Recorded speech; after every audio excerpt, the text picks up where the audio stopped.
Hi friends, Velankanni trip வந்து இப்போ போகலாமா, எப்படி பிளான் பண்ணலாங்கிற ஃபுல் டீட்டெயில் இங்கே சொல்லியிருக்கோம். வேளாங்கண்ணியில் வந்து ரூம் கிடைக்கும்ன்ட்டு ஒரு யூடியூபர் கொடுத்துருந்தாங்க. நாங்கள் வந்து பார்க்கும்போது தான் இவ்வளோ பேர் வெயிட் பண்ணிட்டு தெரிஞ்சுது.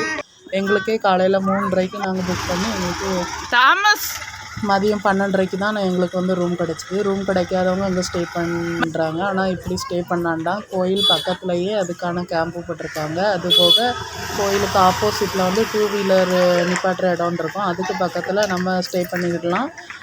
இப்போ தண்ணி வசதி, குளிக்கிறது, பாத்ரூம் எல்லாமே இருக்குது. சமைச்சும் சாப்பிட்டுக்கிடலாம். எங்களோட ரூம் இதுதான். 3 பெட்டு, செல்ஃபு, பாத்ரூம் எல்லாமே கொடுத்துருக்காங்க.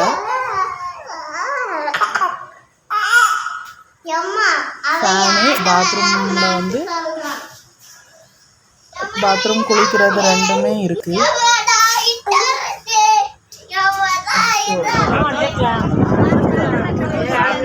வேளாங்கண்ணி கோயிலோட மெயின் பக்கத்தில் டூரிஸ்ட் வந்து நிறைய வந்திருக்காங்க. அதனால் வந்து பிளான் பண்ணும்போது கொஞ்சம் யோசிச்சு பிளான் பண்ணுறாங்க.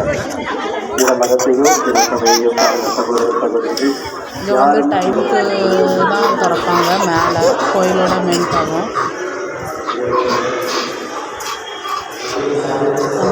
ஜஸ்ட்டு ட்ரை பண்ணிவிட்டு உடனே வெளியே வர்ற மாதிரி இருக்கும். ரொம்ப நேரம் ட்ரை பண்ண முடியாது. நம்ம வேளாங்கண்ணி சர்ச்சுக்கு எவ்வளோ கூட்டம் இருக்குதுன்னு பாருங்கள். ப்ரேயர் உள்ளே நடந்துகிட்ருக்கு. அதுபோக எவ்வளோ கூட்டம்.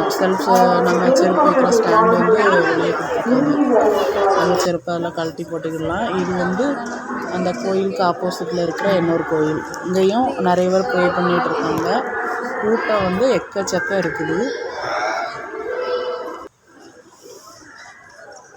இது நம்ம மாதா காட்சி தந்த கோயிலுக்கு வந்திருக்கோம். இதில் வந்து அந்த வெளிநாட்டுக்காரங்க வந்து போட்டில் வந்து காப்பாற்றினதை நினைவுபடுத்துகிற விதமாக அந்த போட்டு வந்து வச்சுருக்காங்க. நான் எல்லோரும் மாதாவோட குளத்தை வந்து பார்த்துட்ருக்காங்க. உள்ளே வந்து ப்ரேயர் தான் பண்ண முடியும், ஃபோட்டோ எடுக்க முடியாதுட்டாங்க. அதனால் ஃபோட்டோ எடுக்கலை. இதுதான் அந்த மாதா குளத்தோட உள்பக்கம்.